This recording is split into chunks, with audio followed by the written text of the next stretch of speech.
आओ अपने सबके बीच एक सुंदर सन गणपति वंदना राखी ताही सब पहिने हम कह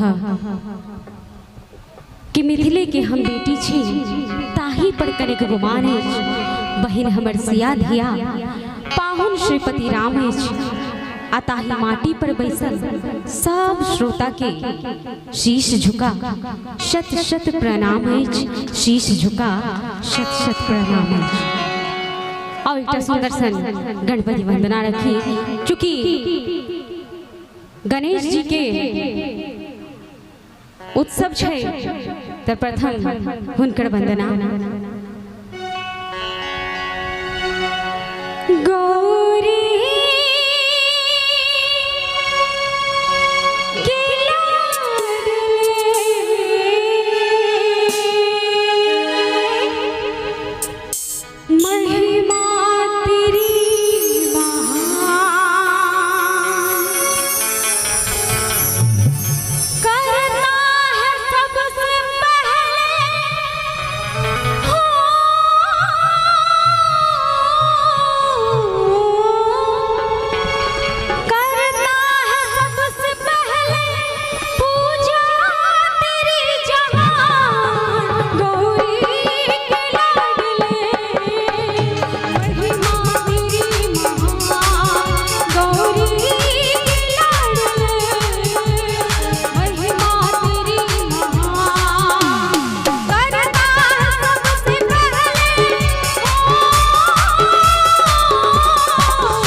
महिमा तेरी महान, गौरी के लाल